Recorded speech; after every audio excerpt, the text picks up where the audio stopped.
Hello and welcome to the Yorick podcast. It's been a while, and this is the first time I'm doing video. Well, technically, well, not the first time. Not the first time. First time for your individual deal. Yeah. Yes.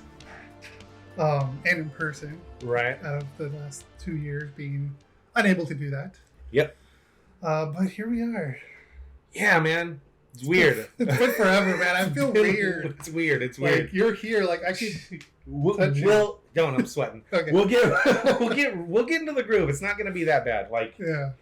I don't know, man. Like, since last time we've done something together in person, the last thing we did was our Green Day video, podcast. Yeah.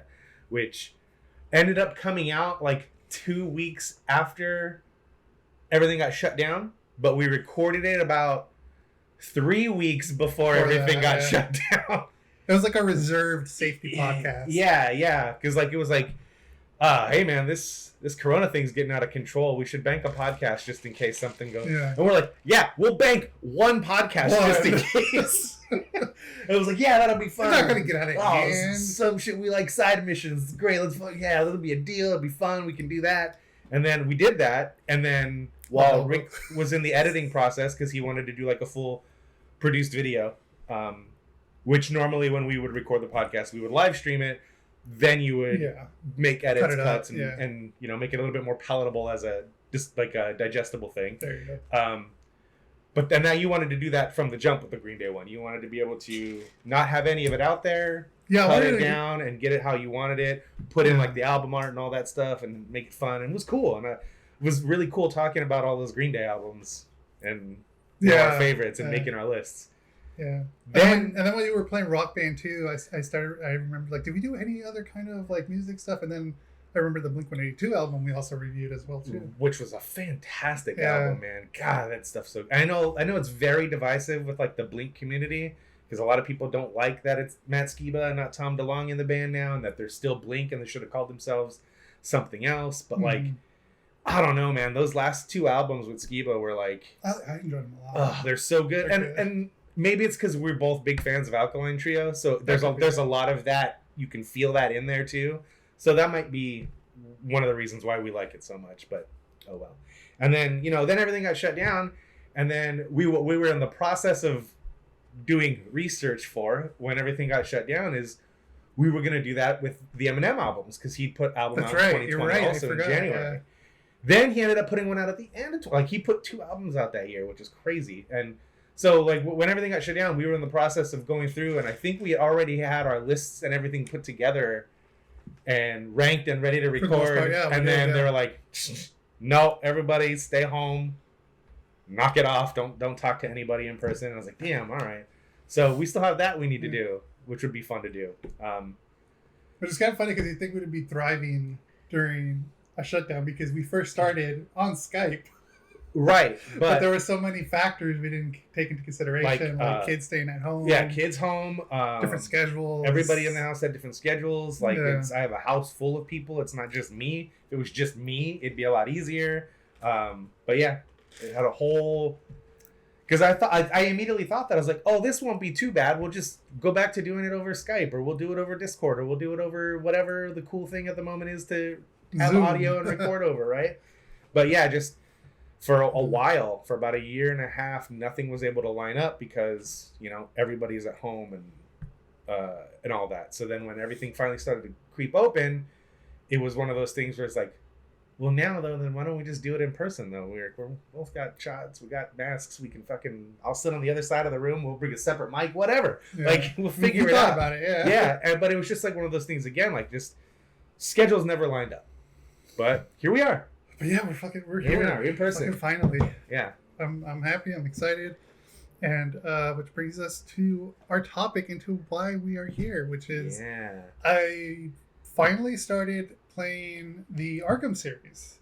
I've never played any of them before. When Arkham Asylum came out, you think you played the demo on PS3 maybe? But I don't think you played... I think I did play the demo. I don't think you played the game when it came out in 2008 or 9? Something like that. Something like that. Yeah, because it was the starting... Like, the demo was the first, 5 or 10 minutes of the game? Something like that. It was short. Because I remember that walk that you had to do. Yeah. But yeah, I never ended up buying the game or anything. So Right. to present day, or a few weeks ago, a month ago now, I think it is. Yeah. I finally went through them. I played them, and holy shit, they are amazing. And it was super funny because I have the collection. You're playing on PC. PC, yeah. Right. Which I'm happy that Arkham Knight was as in a good state as it was in for you, because when that originally came out on PC, it was in a bad way. Frame rate was bad. It wasn't. I think I remember hearing there people was shit a on it. whole lot of issues with it, and it sucked because Iron Galaxy, which is one of my, I don't know, they're one of my favorite developers. They're indie developer. They were doing the porting work for it because they had Unreal experience, so they were going to port it over to PC, and internally everything was working perfectly. Yeah. But then when it got out into the world on Steam and got out into the world on everybody's different types of PCs, it just wasn't working. It was to the point where they delisted it, just like Cyberpunk, and then ended up having to, and then ended up putting it back up when people were like, "Ah, forget it, we'll just put it back up." They fixed it, obviously, because you had a really good experience with it. So I'm excited to hear that side of it. It ran well. Like I didn't have any like I played with the first time I played with keyboard and mouse. Yeah, no, you can't do that with Arkham Knight. And I managed to beat it with the keyboard and mouse, and I didn't have any issues with it. Like I thought it was fine. Yeah. Like I just had to adjust like sensitivity and that shit, which was not a big deal. But I was doing it fine. I started questioning myself towards the end of the second game, where I was like, okay, yeah. I think I probably should play controller. And then once I hit the third one, I'm like, controller. Yeah. I need a controller. Well, then it was okay. So he was streaming this on Twitch while he was doing it, which was, and in my head I was like, oh, Rick's playing the Batman games. I haven't played those in forever. I'm going to play them at the same time he's playing them, and I'm going to bully him into podcasting about it the whole time, which is exactly what I did the entire time. So I was like, oh, I'm going to play these alongside of him. We'll get done around the same time. We'll, take a couple of weeks to let it digest since he'd never played them before, because it'd be very easy to come in and right after finishing and be like, this is a great game, or this game is fucking terrible, like whatever. You got to let it marinate a little bit. It hasn't been super long, but it's been about a month or two. It's been about a month, yeah. Right now is like, I think, the perfect time to sit down and talk to you about these games. Yeah. Dude, with that being said, like starting off with the first game, or like I enjoyed it a lot. Like the voice acting, holy shit! They got Kevin Conroy, Arlene Sorkin. He said was in the first one. Mark Hamill. I know I'm forgetting more people. Yeah. But yeah, like. He's, I think, for us, our generation's Batman. So it was the animated series cast, essentially, is what they were able to get, which is great, because that's, for us, that's what I hear. That's our Batman. Yeah, that's what I hear when I think Batman. I mean, look, it's in my voice, in my head. That's when I'm reading the comic, I hear Kevin Conroy. So the first Batman stuff I ever consumed as a kid was the reruns of the 66 series. Yeah. So Adam West is still the voice I hear. I love Kevin Conroy. I think he's great. But Adam West is still the voice I hear. And it probably doesn't help that when Kevin Smith did that run of Batman meets Green Lantern 66, Green Hornet. Green Hornet. And they were doing like the comic book theater, and Ralph Garman was reading it, as Adam West. Yeah. And then, reading some of those characters, like using his Al Pacino voice and stuff. So like now that's what I hear when I think of, was it Maxie Zeus he was doing as Al Pacino? I think that was Al Pacino, yeah, so I heard those. Yeah. It's one of those things where so I was reading it alongside and listening. So that didn't help me get the Adam West out of my head, because that just was my Batman growing up until the animated series. Yeah, no, I'm with you there too. But like when the animated series came out, like Kevin Conroy was just the one that when I started reading, like 52 and Identity Crisis and all that stuff. And even like the Batman runs, like it's all him. But anyways, the game, like getting into it, controls on the keyboard and mouse. Like I said, like I know you played it with controller. I played with keyboard and mouse. I didn't find it that difficult at all. No like, what's the word I'm looking for? Clunkiness to it or anything like that. Like, because I did mess with the settings. I did adjust the settings a bit to my liking in order to make it easier, like to turn around and like do whatever. Yeah, quick 180s and stuff like that. But yeah, like the story wise was fantastic. The music was fantastic. Best like writing in that first game was like unbelievable. Yeah, it's so good, man, because it was one of those things when it was announced. Like before that, I didn't know who the developer Rocksteady was. I didn't know who they were. I was like, Rocksteady, what have they done? I had to look it up. I'm like, oh, all right. I mean, okay, cool. And then this was like their first huge thing, and I was very like on the fence about it because I love Batman, especially that when they announced all the voice acting and stuff, I was like, oh my god, this is like, and they're using a lot of the same stylings for the villains as they were in the animated series. They're just in Unreal Engine, so it looks a little bit more realistic and cooler. But like I was like, oh, this could be a really cool like animated series like tribute. Like that'll be awesome if that's kind of what it is. But at the same time, I was like, I hope it feels like a Batman game. Like I don't want it to feel like you could put Batman in like a Grand Theft Auto and it would suck because it wouldn't feel like Batman. That style of gameplay wouldn't feel like Batman. But they managed to make the combat system feel like Batman with the gadgets and the fighting. It all really came together, and I was like, man, this game is, for me, that's like Arkham Asylum was like a top 10 favorite game of all time. Because it puts together Batman with a thing I love being video games, and it feels like a Batman story. And it's a different story. We'll get into some of the stories when we get to the other games, but Arkham Asylum felt like a Batman story that hadn't been told yet. And like, so that's why I thought it was really cool. And I know there's bits and pieces of other stories in Arkham Asylum, as there is in City and as there is big time in Arkham Knight. But this one, it felt new. It felt like a new story. And I think that's why I like it the most out of these games. Yeah. And also, there is a fourth game, but we didn't play that one because I have it, but I didn't play Rick has it. I don't, because it was on PS3, so it's kind of stranded there, and I don't have a gaming PC, so I can buy it and play it. We didn't play Batman Arkham Origins. Arkham Origins. We didn't play that one, and there was a lot of to do about it when it came out because it wasn't a Rocksteady game. It was a Montreal not Ubisoft, a Warner Brothers Montreal studio. It was a different studio using the same tech, and they made a Batman story. And I'm not here to say that that's good, bad, or indifferent. I've never played it, so I can't judge it for myself. I do know some people who have played it that said like it's actually a really good game, and they wish that they wouldn't have put out there like, this is not Rocksteady. Like, don't lie and say it's a Rocksteady game. But at that point is when I think, so that was like 2012, I think, when that came out. People got really into identifying games by their developers. This is a Naughty Dog game. This is a Ubisoft Montreal game. This is a Rocksteady game. And then, or Ken Levine's studio Irrational. This is an Irrational, 2K Irrational game. And so when like inevitably they want to make more games in the franchise, and these original studios like, no, we're working on something else or something bigger, then you get smaller studios to work on it, and people look down on that.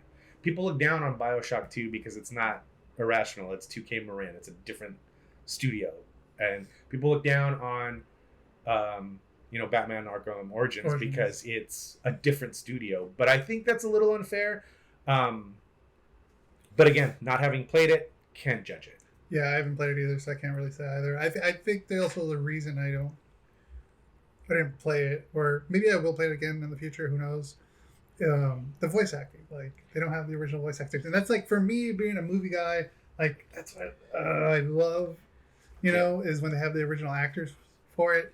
Like, I'm not bashing on them or anything like that, because like I haven't played it. They did the best they could with what they had. Yeah. But again, I'll probably eventually get to it. But yeah, with that being said, like the game itself, the first one, just sets it up so well. Like, you can tell they were experimenting, as you mentioned before, like the mechanics and what to do and the different abilities he can use, the detective mode. And it's awesome to see how, like, especially the way, you played it the way I did too. Yeah. Back to back like that, to see the progress on, like, they saw what worked, they kept what worked, they saw what didn't work, they adjusted and, corrected the course. and you see that through all these 3 games. Yeah. Which I absolutely love. Yeah. And because they corrected the course like that, that's why in the 3rd game I had to pull out the controller. Right. I think that this franchise with the 3 games we're talking about, it starts here, goes here, and then it goes way up here, man. I didn't play. So we'll get to Arkham City in a minute then, but let's finish talking about Arkham Asylum, the Killer Croc level for Arkham Asylum. Oh my god! So it became a horror game. Yes. It's so scary. It's so scary. Then when you do the Riddler challenges, it's like, oh shit, I am OG Detective Comics Batman now. It's like, oh man, yeah, and like so they kind of nailed every iteration there's been of Batman in that first game. They kind of had something for you there. Like if you like the ass kicker Batman, then you have that. If you like the OG Detective Batman, you have that. If you've got like if you like a vengeful Batman, there's some of that in there. Yeah.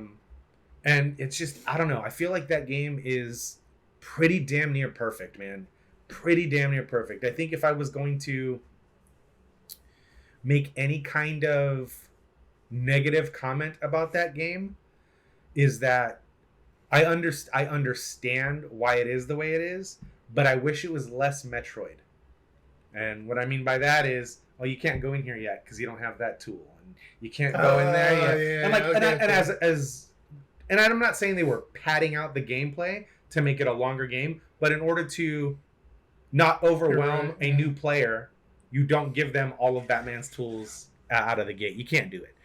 So I did find that part a little frustrating because I kept having to go back and forth between between that, which made my streams longer. Yeah. Well, also gave you better viewer engagement though. Yeah. So you can't complain too bad. Like, but I get that. That's the only negative thing I would say about that first game is that and maybe that's unfair because I'm somebody who's super familiar with Batman, and I didn't need a slow onboarding for the character and for his gadgets and the things that can exist in his world.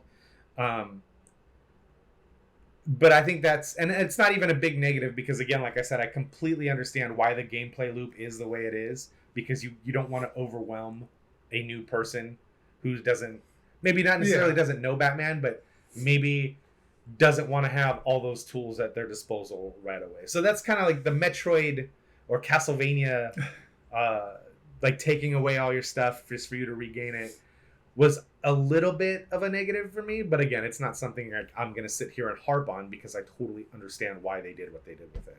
Arkham City, right? No, Asylum. The first one, yeah. I felt like City or maybe I got those two confused. I thought City had something kind of like that. They all do to a certain extent.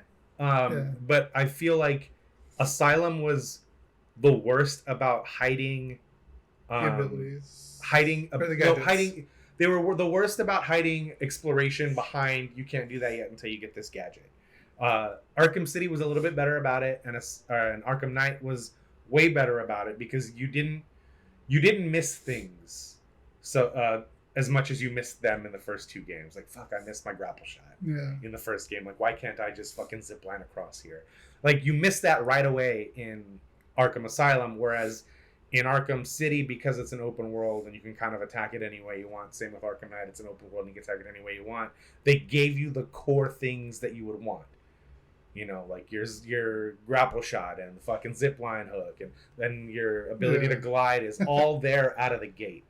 But they kind of like give you one thing here in Arkham Asylum, and then you have to get the new thing. Then you get your explosive gel. Then you get the fucking zap gun, and then you get like... So it was a slower rollout of abilities in the first game, and again, can't complain too much about it because I totally get why they did it.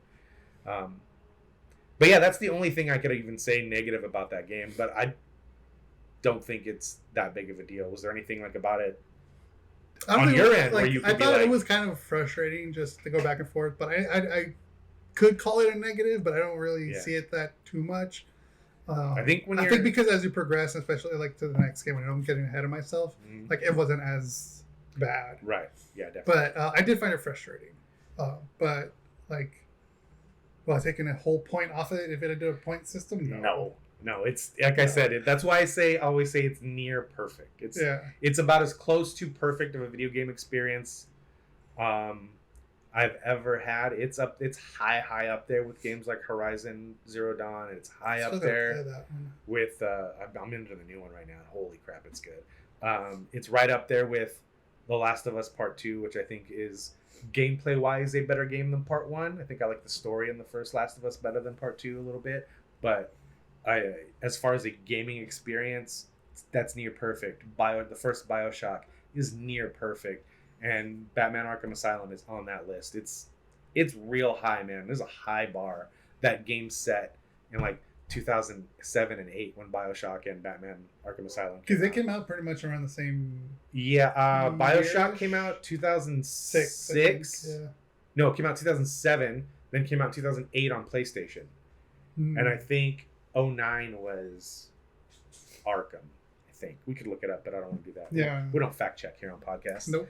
If we were really professional, we would have done some more. Or I might put something down here in the little bottom corner. We would have done a little bit more research before we started recording, but I don't know. I think you and I have the most fun when we have these conversations, if we're having conversations and not hitting bullet points. So. Yeah, and that's what post production's for. Yeah, you'll see it right here. Yeah.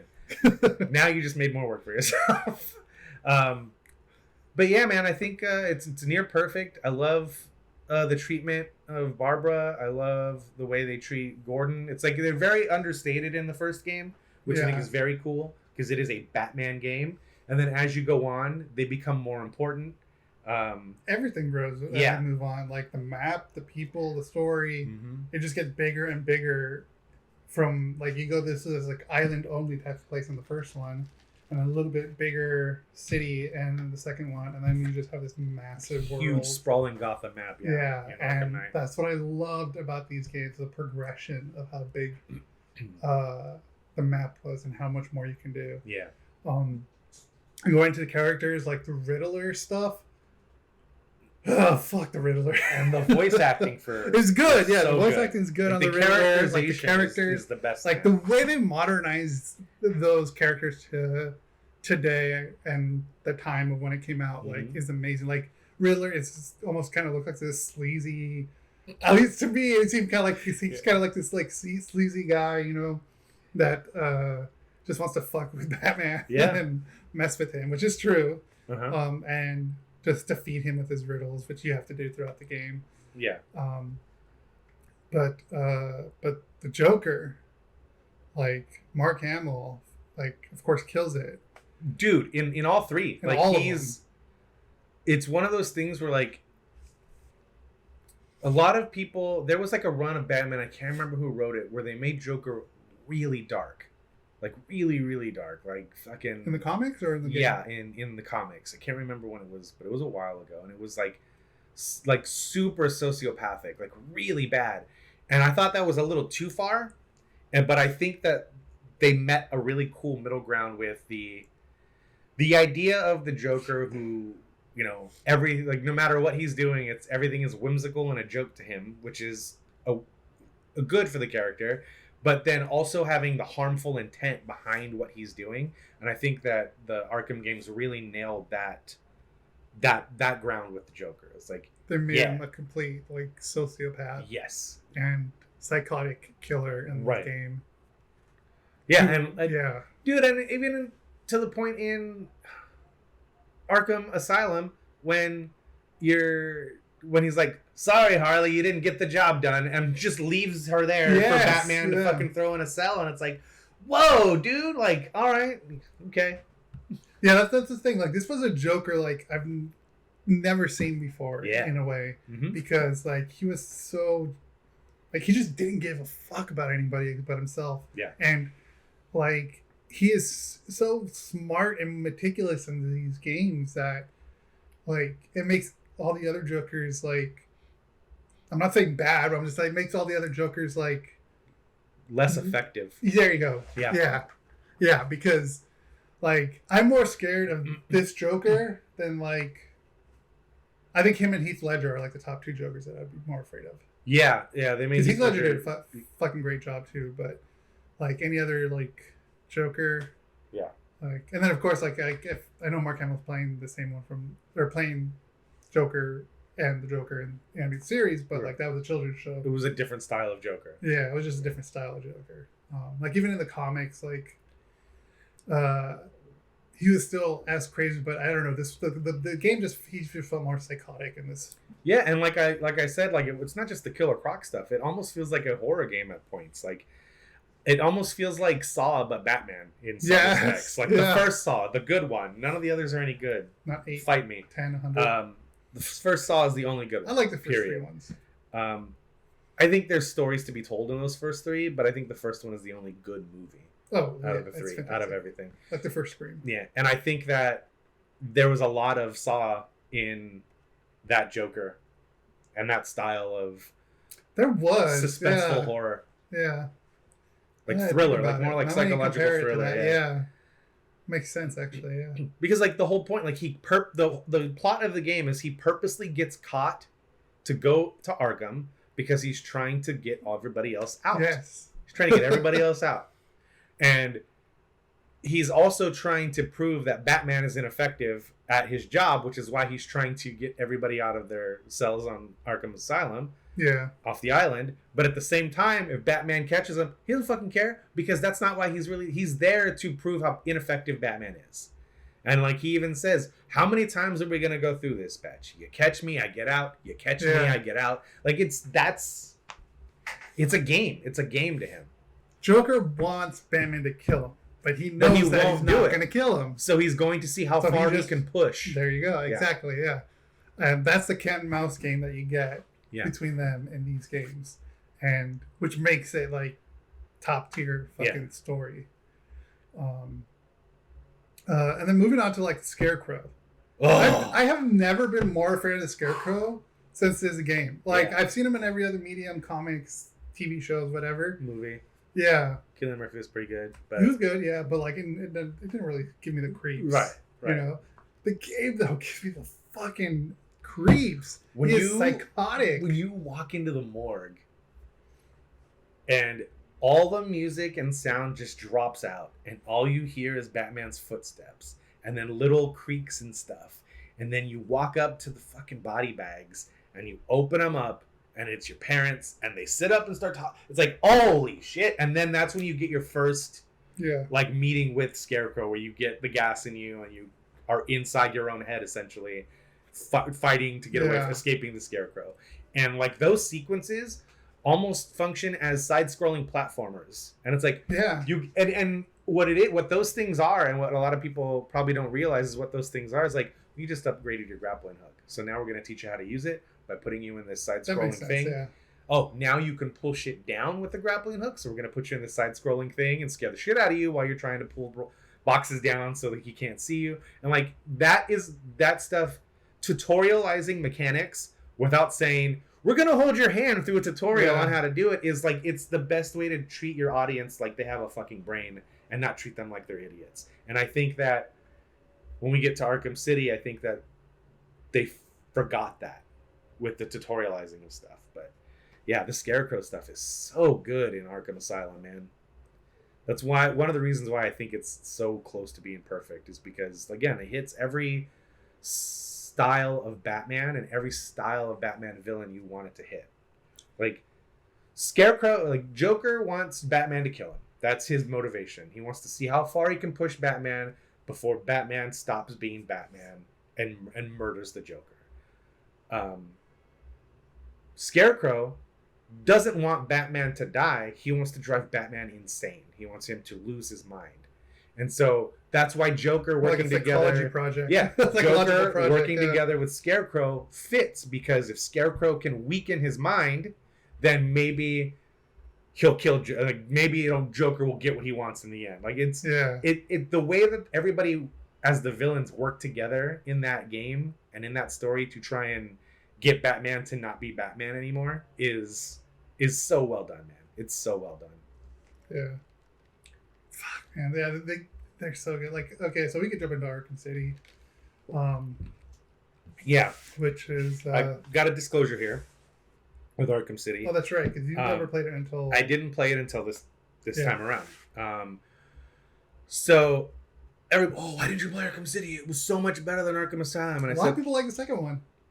Yes, they do. And I have no problem with that. So, as anybody who listened to us when we were doing some shit we like, and anybody who knows me personally knows, I vote with my dollar. True. I say something, I stick to it, I vote with my dollar. I was very excited about Batman Arkham City. And leading up to its release, they kept talking about how integral this Catwoman story is going to be to the Arkham City story. And it's going to be, we're toying, we're working with other things, and you get to be Catwoman for these missions, and it's going to be so rad. It's super important and a huge part of the story we're telling in Arkham City. This Catwoman stuff, it's going to be awesome. Going to be awesome. Then Warner Brothers started doing pre-order bonuses for pre-ordering the game. If you pre-order on Amazon, you get a bonus. If you pre-order it from Best Buy, you get a bonus. If you pre-order it on Steam, you get a bonus. If you pre-order it on the PlayStation Store, you get a bonus. So everybody was getting some bonus, and it was skins. Like, oh, this Robin skin, or this Batman skin, or this Harley Quinn, like this, whatever. It was all based around cosmetics. And they had given the Robin skin to GameStop, and then Best Buy was also getting the Robin skin. And Best Buy was like, no, we got to have something else. We want our own thing. We need something else. And they didn't have anything else to fucking do. So what they did was, the only way you could play this super important Catwoman story that's integral to the story we're telling in Arkham City now is if you pre-order the game at this store. And then they would release it later as DLC for $5 or some shit. And right then I said, and they didn't say anything about it until the day before the game was going to come out, when people's pre-order bonuses were getting emailed to them. And it was this big uproar for me, and I guess not a lot of people, because people still went about the game and loved it. But for me, it was a huge, like, kick in the face as a consumer. Because for a year now, you've been telling me how important this Catwoman stuff is going to be to your game. How important it is to the story, and how important it is to the world building and the character building for Batman. It's super important. And then at the last minute, you flip it to where it's only playable as a pre-order bonus somewhere. And I said, no, I'm not buying it. And I think I remember you talking about that and like giving it so much shit why you didn't want to play it. And people I knew were like, whoa, why aren't you going to play it? You loved Arkham Asylum. I said, yeah, but I also don't like being treated like shit as a consumer. And this is very anti-consumer to me. And so I never played it. Didn't buy it. Never spent money on it. And then they moved, after Arkham Knight came out, they did a Batman Return to Arkham collection. And it came with Batman Arkham Asylum and Arkham City. And I was like, well, I want to play Arkham Asylum again. And I don't want to spend $30 on Arkham Asylum when I can spend, because with the games individually were like $30 a piece, but then on sale one time, it was $9.99 for the Return to Arkham collection. I was like, well, fuck it. I just won't play Arkham City. Fuck it. I'll just buy it for $10 and just not play it. And they're delivered as separate downloads anyway, so it's like, I never even have to fucking download it. Well, cool. Then when Rick was playing, I told him, I said, I'm going to finally play Arkham City now, because I'm going to bully you into podcasting about it. And here we are. And here we are. So I had never played it until, 2 months ago when we were playing through it together. And the reason I justified it by saying, well, I spent less money for Arkham Asylum by buying this collection than I would have spent buying it by itself.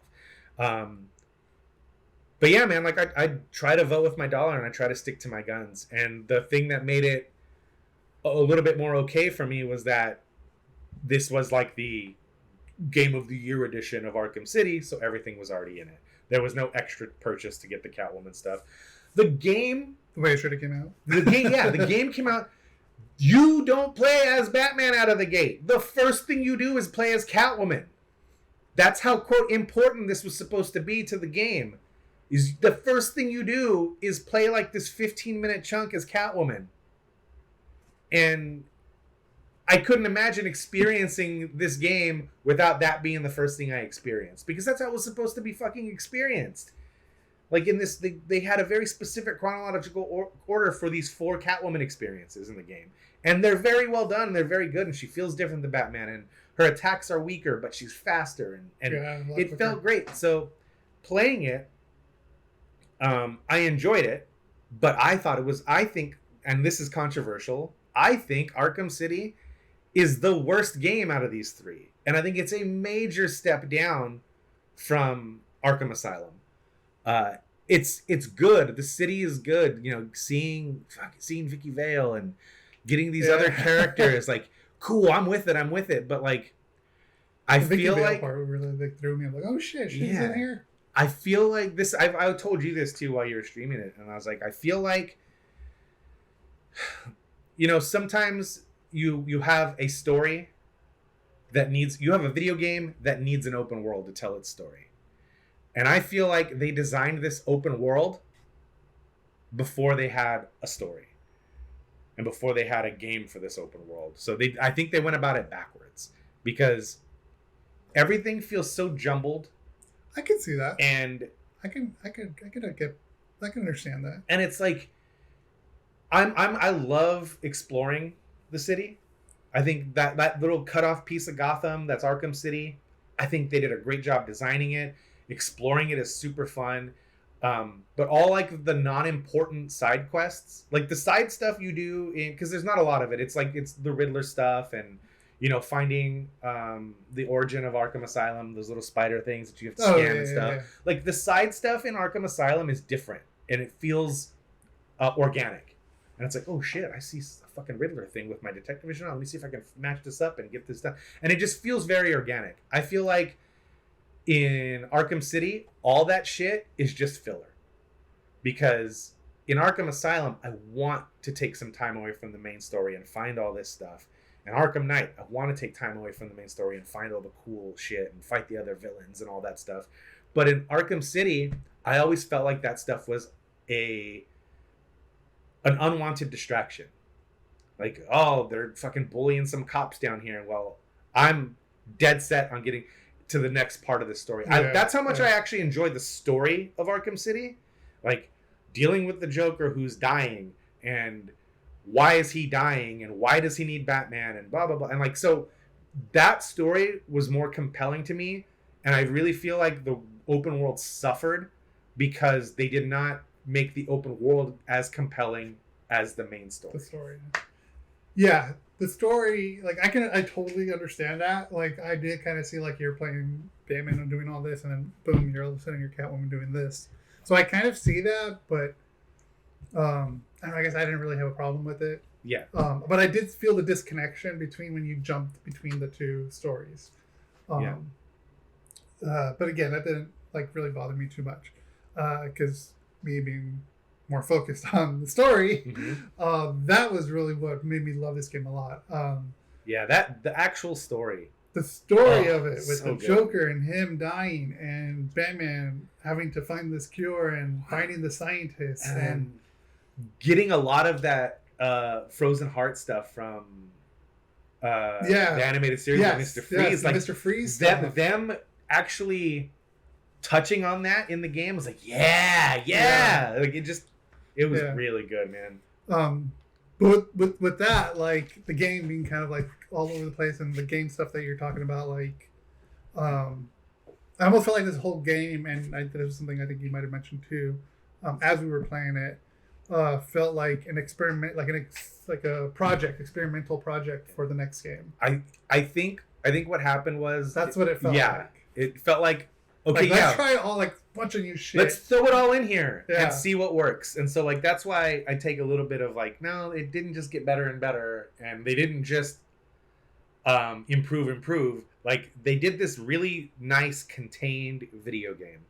And I know a lot of people don't like this contained linear stories nowadays, and even then they didn't, because that was like a knock on Arkham Asylum. It's like, oh, it's too confined, everything's too small, which, I don't know, it made it feel more like a Batman thing. Then it was like, well, let's do that, but blow it up. And then you have this huge ass city or this huge ass map, because it's just a part of Gotham City, this huge map. And they try to fill it up with stuff to do, but none of the stuff they fill it up with to do is compelling. There you go. That's what I'm saying. Yeah, it never really got me to like, oh, I want to go do this mission. Yeah. I want to go do this. Like, it never got me. Like, the third game got me to do all that stuff. The only one I liked was when you save Vicky Vale from... Yeah, I love the Vicky Vale stuff. The Vicky Vale stuff. And there's only a couple things you do for her, but it was really cool. It felt great. I was like, oh, this is awesome. This is really awesome. But none of the other... I beat that game, I think, with the lowest possible completion rate you can. Like, I think I beat it with, like, 26% completion or something. Because I was trying to enjoy the game the way I enjoyed Arkham Asylum and the way I had enjoyed Arkham Knight before, by really being a part of the world and exploring the city. But then I got to a point where I even talked to you and I was like, dude, I'm just mainlining the story. Fuck the rest of this shit, because the story is really good. I just need to mainline the story and stop myself from doing the stuff that I'm not enjoying, and just do the stuff that I enjoy. Focus on what you want to do. Yeah. Like, I kind of went back and forth with it too. But yeah, I did find myself going more towards the main storyline. I did do some side mission stuff. I didn't do a lot of it. I barely touched at the Joker stuff because that just drove me nuts. Riddler. Riddler. I even on stream I said that. Yeah. I corrected you on stream too. But yeah, I think that the most standout part of the second one is the story. The story of it is what makes this game so good, especially the ending. Holy shit! Yeah. Like, we're gonna get to the beginning of the next game after we talk about this, but yeah, like that ending, surprise ending, just shocked the shit out of me. Like, Joker, spoiler alert for an old game, dies in this fucking game. Well, not even that. Let's talk about Talia. Oh, Talia, yeah. What the fuck? Yes, I'm like, fucking like no. Yeah.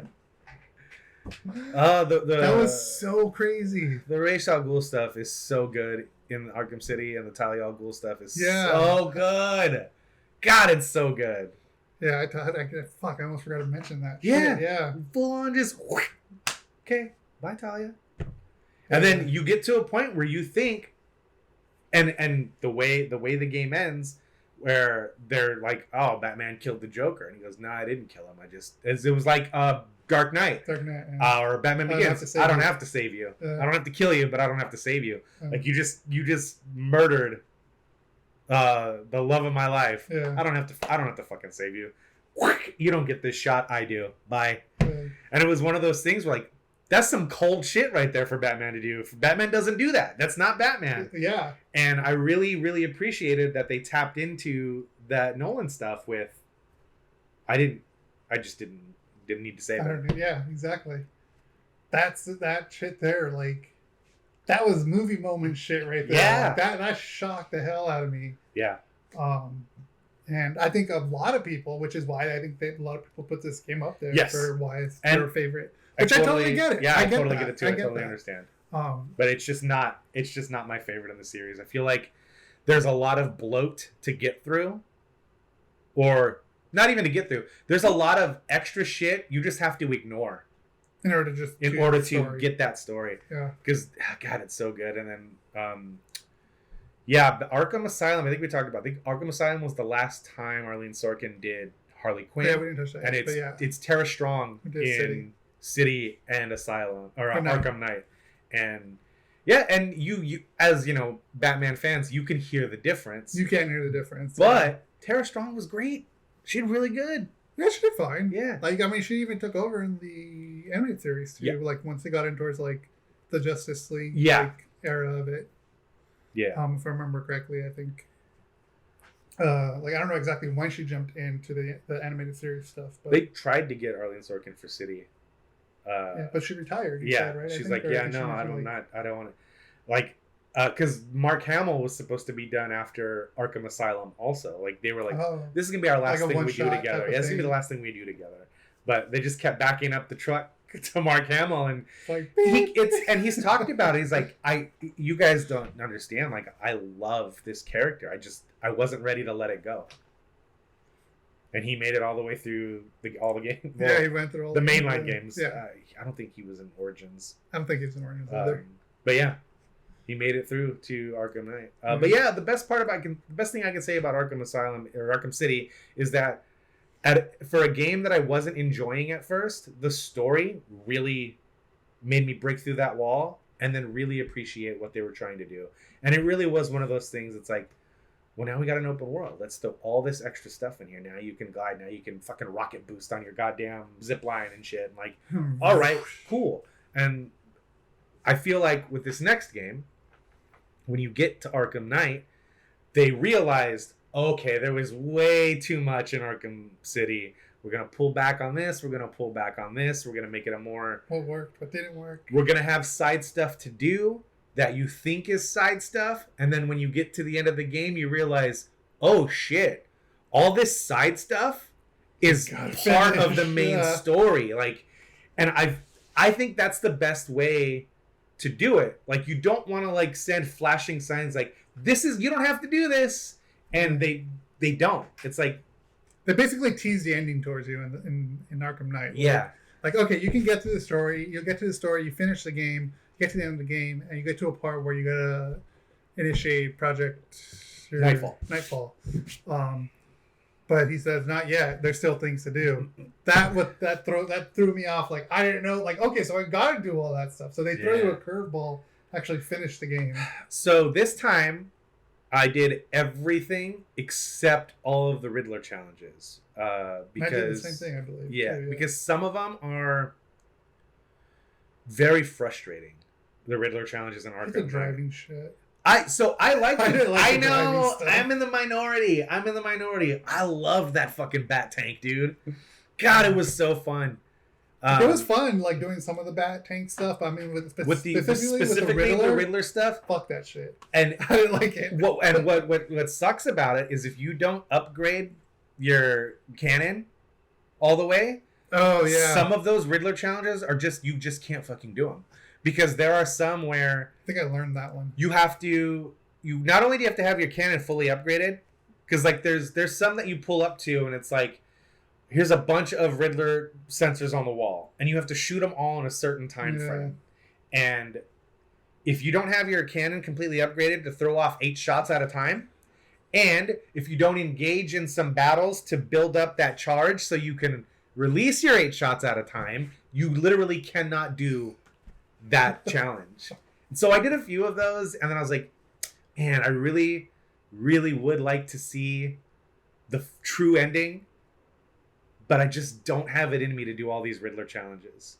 I did a lot of them though. The ones I didn't do were a lot of the hit these 50 Riddler question marks in 10 seconds. Nah, can't do it. It's nearly impossible, even if your Batmobile is upgraded all the way, and even if you have your energy stored up to do it. It's nearly impossible. So I did what you ended up doing and viewing it on YouTube. Yeah, I ended up putting it up on stream. Like, let's just watch it. And it's kind of shitty because like 2 lines change. Yeah, you know, it's like the ending to BioShock with if you harvest all the little sisters, or if you save all the little sisters, it doesn't change that much. But it's really cool, man. The Croc stuff in that game is fucking fantastic, man. The Scarecrow stuff in that game is even better because it's the Scarecrow stuff, but it's in the city instead of broken out into its own thing. They treat poison. The city. They treat Poison Ivy with so much fucking respect, which no one ever does. No one ever does in their Batman runs.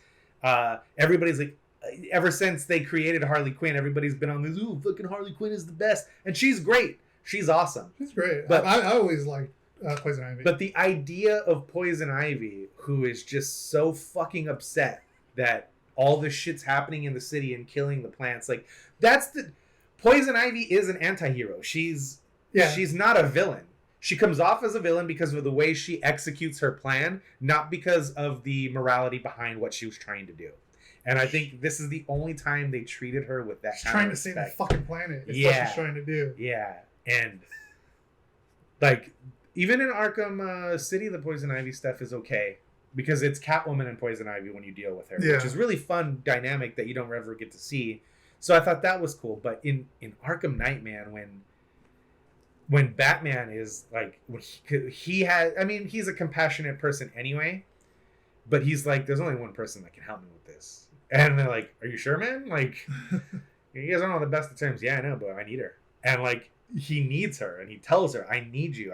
And then he knows how to reach her, out to her, on a even level in order to get what he needs. Yeah. Like for science, for the Earth, for the planet. And then when you have to fucking one of my favorite things in that game, in the Batmobile, is when you're traveling around following the routes trying to find the... That was fun. I did enjoy that part. Oh, so good. Like doing the sonic boom on the floor. Yeah, so good. And then like you're basically teaming up with Poison Ivy to find all this stuff. Yeah. And everything you need for that.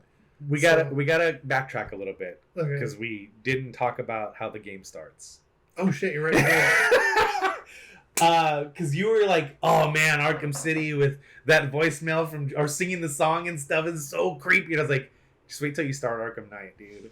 Yeah, the ending of Arkham City with this creepy like old timey song. Yeah. Like Bioshock like song. Right. And Joker's dead, and it's something that it's a message you find after the game's over. When Joker's dead, you see them zip him up in a body bag, and he is dead. Yeah, and then it was hard to believe that, like he's fucking dead.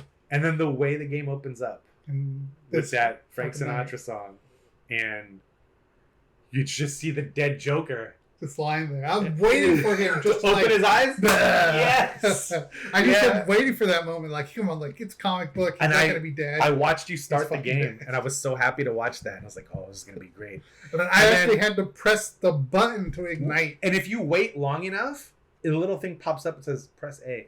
Yeah. And then you press it, and you see the flames go up, and it's like, oh no, I have to hold A. I have to burn the Joker? Holy shit. Yeah.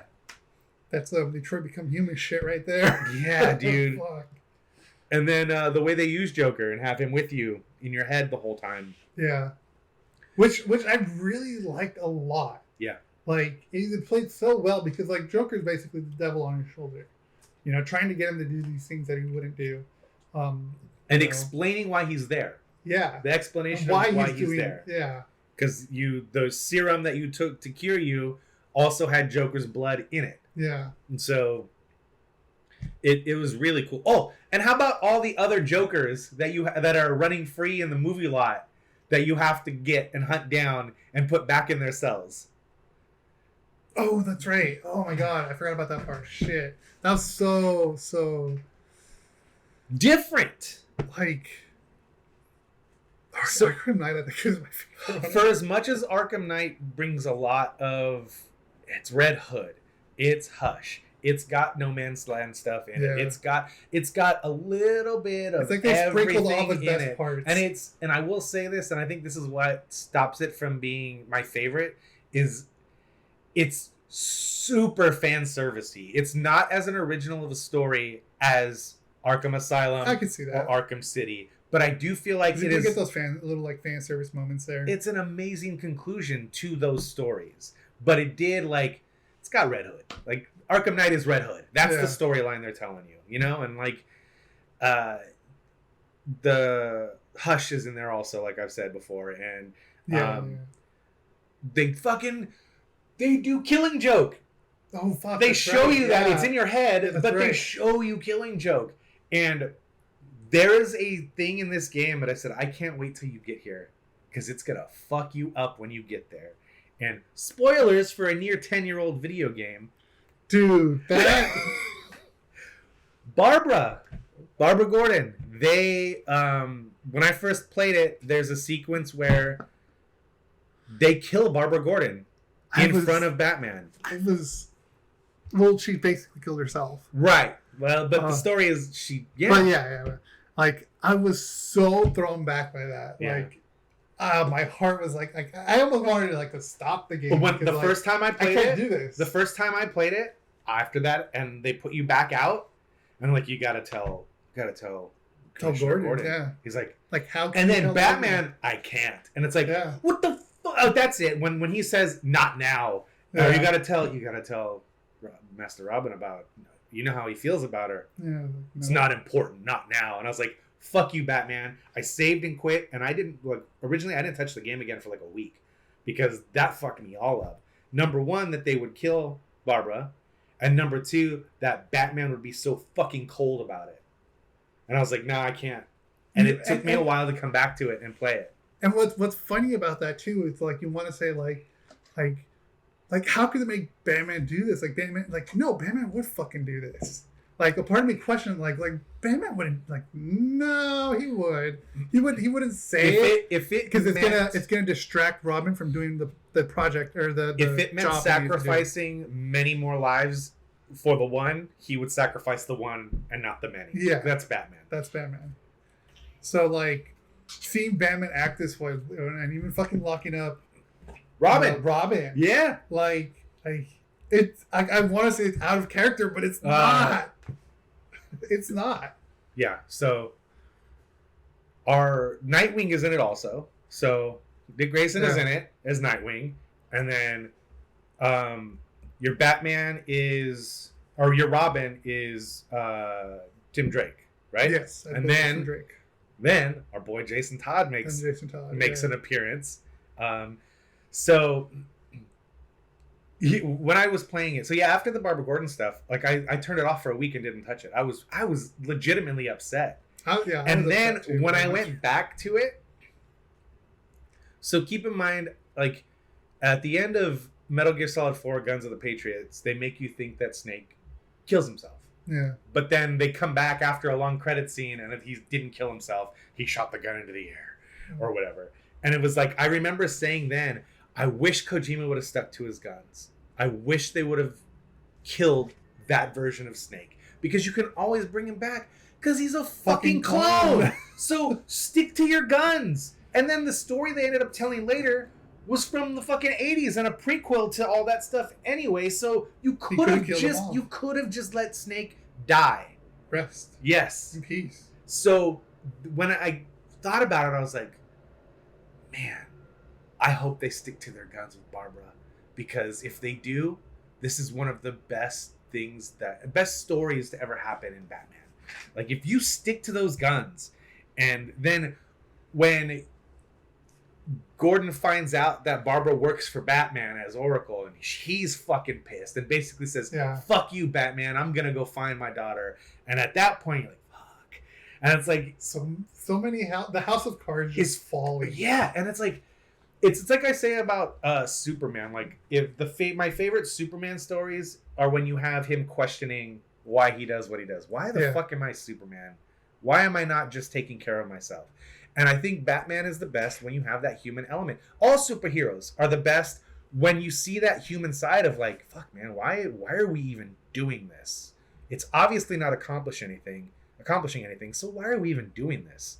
And it gets to a point where instead of doing that, Batman doubles down, like very selfishly and almost sociopathically Joker style, and then you realize why he's doing that, because he's got Joker blood coursing through his veins, and so it doesn't explain it away, but it helps you realize why Batman is acting the way he's acting. Because Batman would never do that, but maybe he would, but not like this, not this cold and harsh. His character, the character of Batman makes you question it. Yeah, and that's what's the best part about this story is like, would he do that? Like, maybe not like that, but I think he would. But he would. Yeah, and then again, more spoilers for this old ass game. It ends up that he was infected with the Scarecrow gas, and Barbara didn't really kill herself. Yeah. And when that reveal happens, I got mad again, and I was like, "No, stick to your fucking guns." Why? I was fucking happy. I was happy. I was too. I was like, oh, thank God. But at the same time, man, like, stick to your guns. Tell your story. It's different. It's like, and I think it wouldn't have been as shocking to me seeing Barbara do that in that game if I had played Arkham City and watched them fucking murder Talia right in front of me. Yeah. Then it would have been like, oh yeah, this is what they do in this story. They just kill these main characters for no fucking reason other than to make Batman feel terrible. But since I didn't play Arkham City before playing Arkham Knight the first time, it fucking hit me out of left field. I was like, oh my God, they just killed Barbara.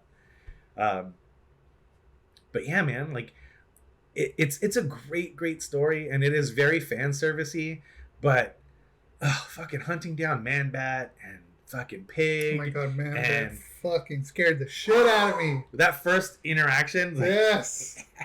But yeah, man, like all of the villains are super well done. Even some of the lesser known characters that they Firefly. That was so cool. They had Firefly in there. I think Firefly was the original design for the show, wasn't it? I believe so. Because I don't know if he's like an old timey comic villain from the early Batman era. The preacher. That actually say at the like very end of the game. The preacher? Yeah, where he has the reporter. They kidnap the reporter.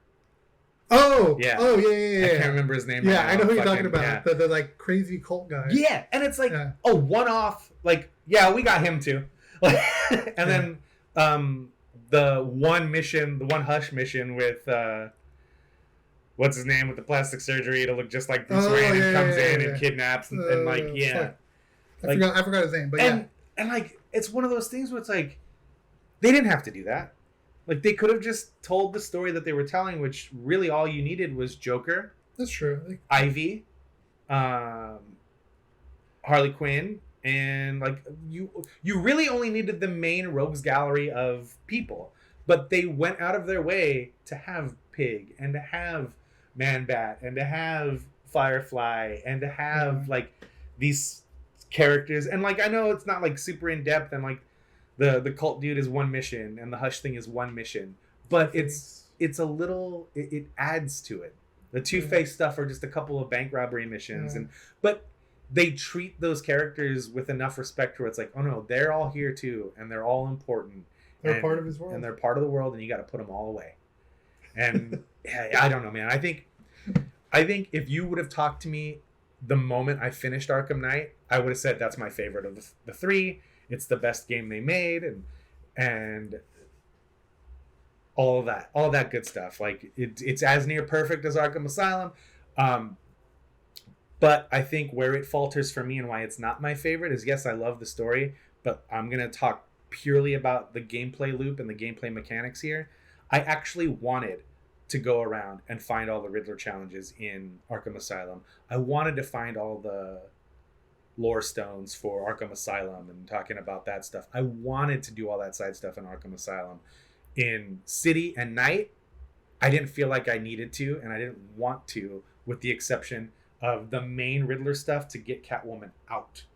Like, finishing that stuff and I think I ever got Catwoman out. Those rooms, you should, because those I still have the game down. Those puzzle rooms when it's like, oh, you got to collect a certain amount of things and then you can do this next puzzle. I think I got stuck on the next puzzle. That's why I didn't get it out. And those are so good. And the driving ones, I understand not being a big fan of the driving, why you wouldn't like the races, but I love the races. I sat there for like an hour one night just doing a one race over and over and over again because I was like, I can shave a tenth of a second off my time.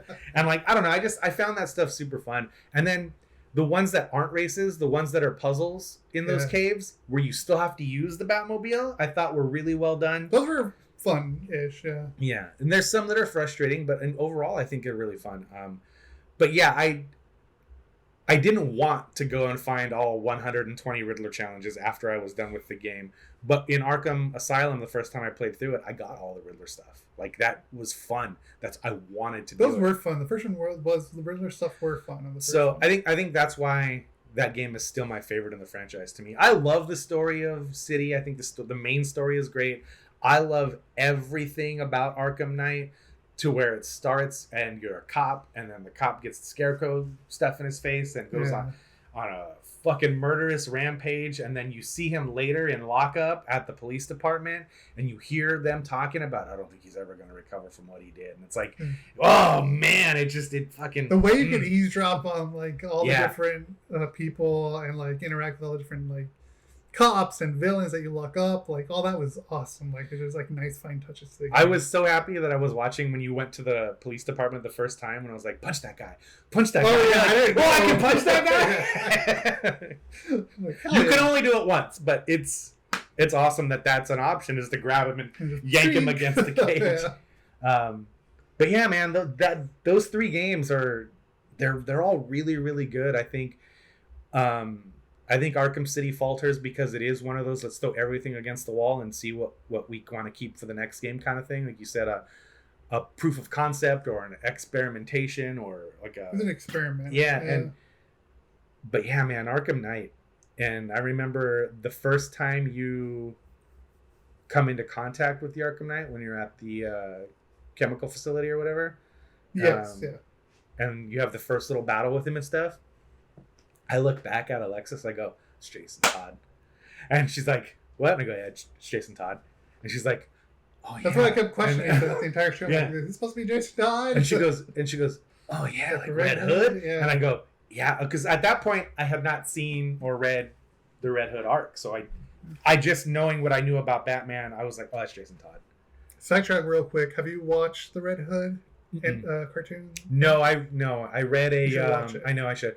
I read like I won't say even like a Cliff's Notes version. It was like a really good synopsis of the story afterwards when people were like, "Oh yeah, that's just the Red Hood story," and I was like, "Oh really? Cool. All right." Yeah. So then I read. Neil Patrick Harris, I think, plays Nightwing.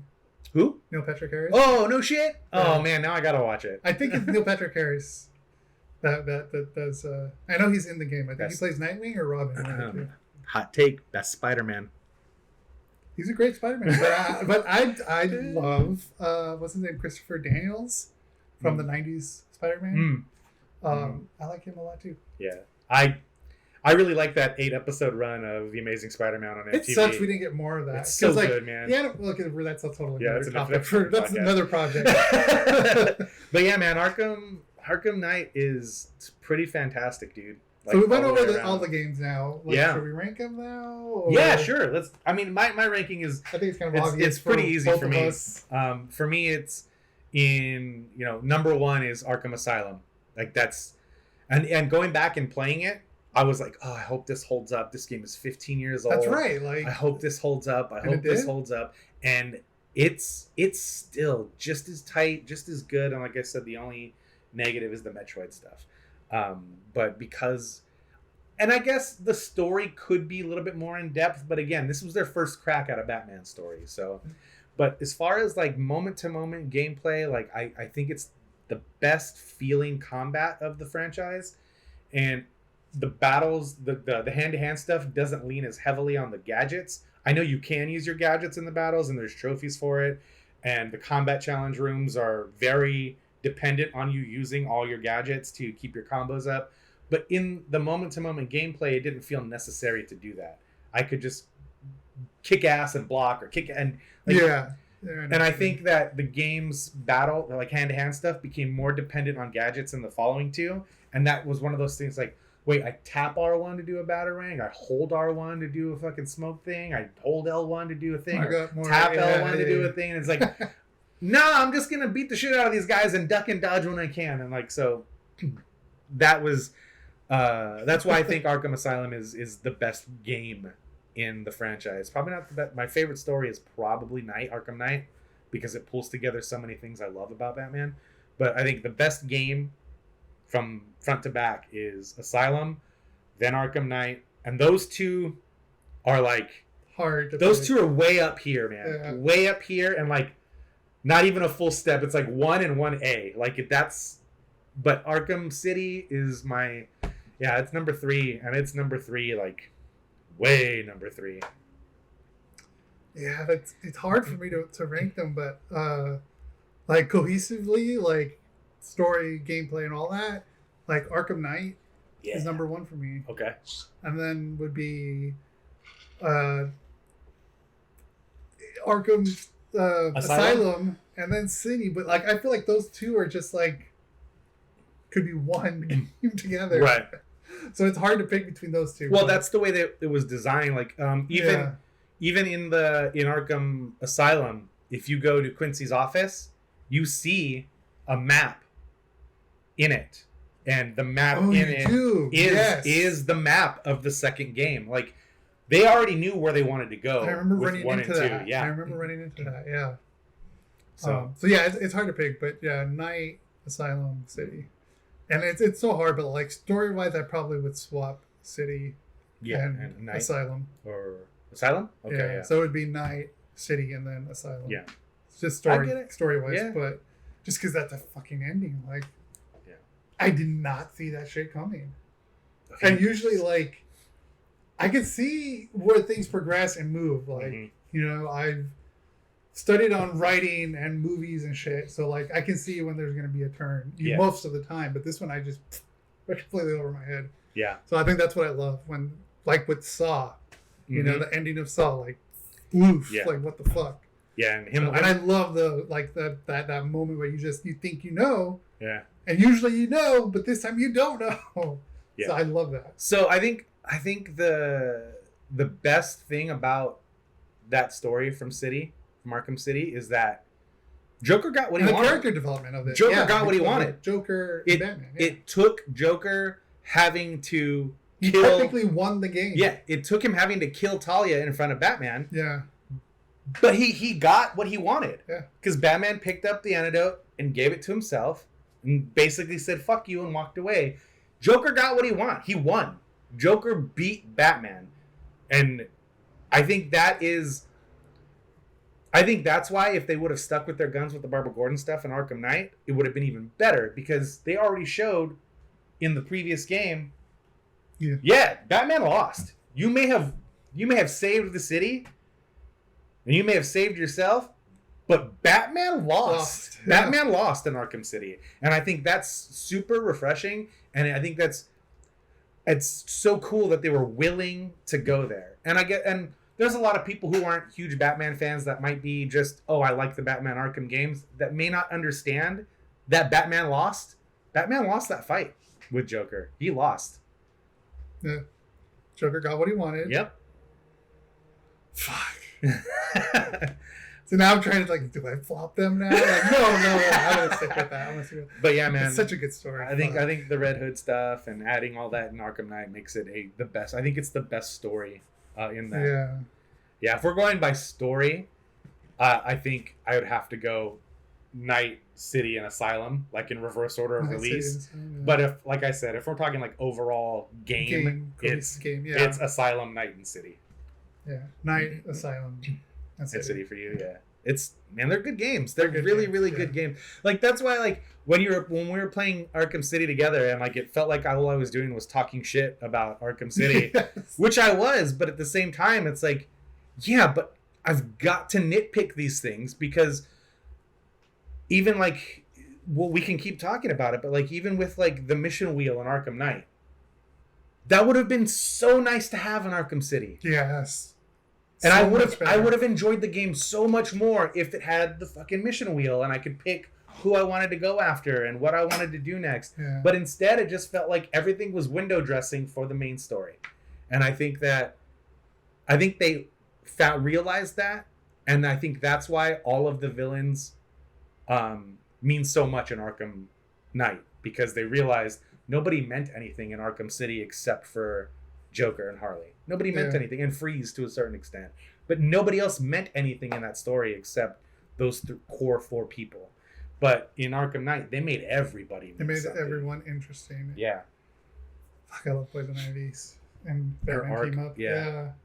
That was just so good. Yeah, it's so good, man.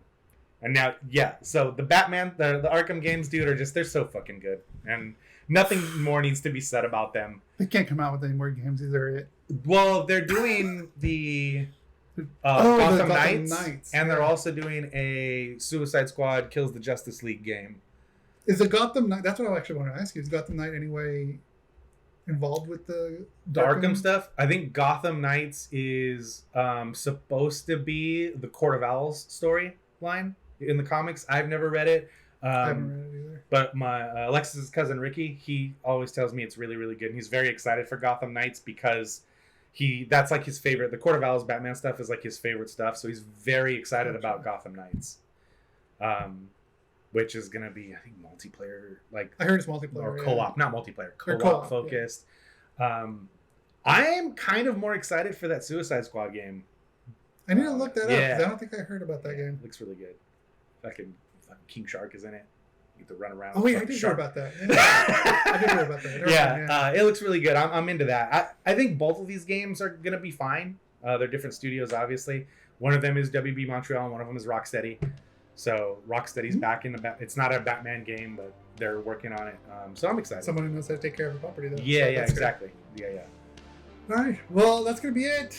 Thank you for hanging out. I told you we'd get into a groove, man. Yeah. It's not that hard. It's been a while, but here we are. Yeah. Thanks for checking this out. I'll put all the socials down in the description below and in the show notes of the podcasts. I don't know why I'm doing this, but yeah. Until next time, we will see you later. Yeah.